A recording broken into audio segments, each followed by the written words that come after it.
Today's video is a little bit different. Today I wanted to talk about a bit of current affairs type situation, which I believe hasn't really got enough attention as it normally would, say, from other years. It seems every year fewer people seem to be talking about the COP summit, and it seemed particularly this year that Cop29 had basically limited outcomes, and that resulted in more negative press coverage as opposed to previous years. So today we're going to have a look into what was agreed, what happened, and give you a quick summary on the key events and what happened then. Well, one of the major controversies that began straight away was that it's hosted in Baku in Azerbaijan. Azerbaijan is a country that's exports are dominated by fossil fuels, with its highest export in 2022 being crude petroleum.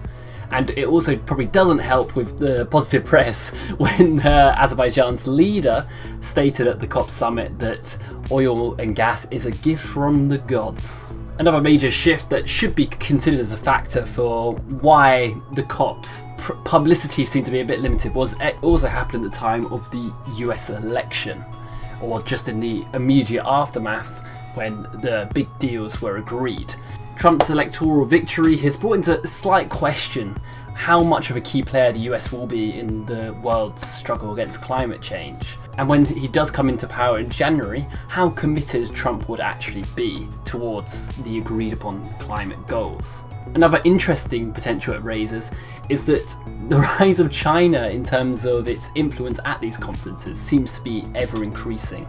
With the US appearing to backslide a little bit on climate policy, especially with Trump's victory, China appears to be becoming the biggest voice on climate change, or definitely has the potential to kind of take over these kind of big spaces such as the COP. And with the US slowly appearing to shift away, it does bring into question how effective these events will be over Trump's term. And now, going back onto this year, specifically in the deals were made, the primary focus of this year was on green financing. How would these developing countries be supported in their shift from high carbon energy sources, for example, and what money will be agreed upon for the rich nations of the world to support their transition away. This has always been a point of contention at the COP summits and has always kind of led to a limitation on what has been agreed, with rich countries being more hesitant as to how much money they will agree to spend and give to developing countries for these primary goals. The main argument of activists at the event is because of this large historical emissions that have been produced by the richest countries in the world, they need to pay their fair share, otherwise it will be unfair for the developing nations of the world and to finance it themselves, which would be a substantial amount of money. And this leads into the big contention of this year's summit, which is the amount that was going to be agreed upon for the richest countries to provide to developing nations of the world. Many economists and also the COP report itself that was published to explain the deal that was reached have stated that $1 to $1.3 trillion would be needed from all sources, both public and private sector, to make an impact on climate change and support developing economies' transition to net zero. It led to numerous talks collapsing when previous offers were $250 billion, which was the offer originally made by the richest nations of the world, and with numerous nations in response walking out and basically saying, we're not agreeing in this, we don't want to be taking part in this.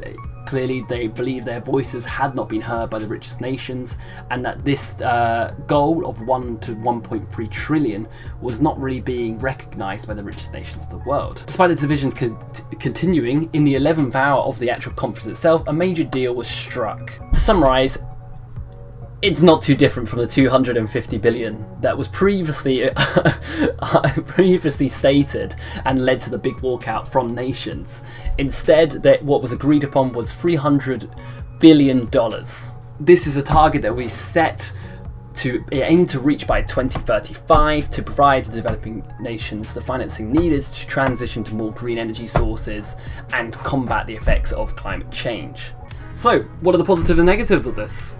Well, the major positive is something was actually agreed upon.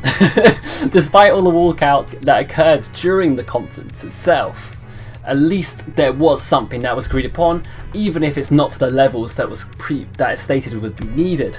At least the deal was met, and it is slightly improved upon the previous proposals of 250 billion. This new deal of 300 billion triples the previous finance goal of $100 billion. The UN Executive Secretary for Climate Change stressed the importance of this deal, stating that it was an insurance policy for humanity, as the effects of climate change appear to be worsening throughout the world. But the major negative of the agreement should be apparent from what I previously said.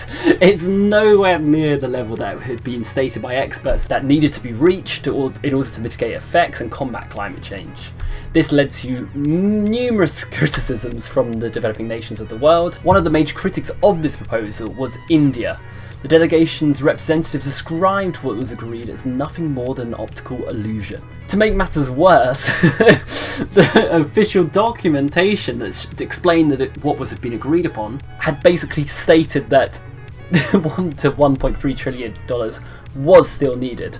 That the 300 billion that was agreed upon this conference hadn't actually reached the level that was needed to make a substantial impact, and had basically stated that but this goal of 1.3 trillion was still needed to be reached by 2035. The ending to the conference basically demonstrates there continues to be a substantial need for this biggest sum of money to be agreed upon, and basically sets the stage for the next year's conference, which will be held in Brazil. The major takeaway from this conference, though, is that despite all these disagreements, an agreement was still made. The increase to 3 billion is still quite substantial from the previously agreed 100 billion. In light of all the criticisms and walkouts that happened, and also the deal itself stating that 1.3 trillion is needed in order to mitigate the effects of climate change and help developing nations of the world combat it, it's kind of an interesting scenario to be in, and it really sets up COP30 to kind of push more to try and aim for this goal. So does this set the stage for next year's one to be a lot more ambitious? It's still likely that it'll be hard to reach that agreement, as it's a substantial amount of money. And yeah, that concludes this first current affairs video I produced on this channel. It was just a quick summary. I thought the fact that there was kind of a diminishing interest in COP within the news was kind of interesting. I thought it'd be quite good to go into what was agreed. Has any progress been made? I'm sure there'll be more videos on these kind of things, but also videos on completely different topics. I'm probably going back to the gaming stuff as well. So yeah, this adds to the mess on this channel. Yeah, thanks for watching. I hope this was informative, I hope you was interested, and yeah, keep an eye on the COP summits, I guess.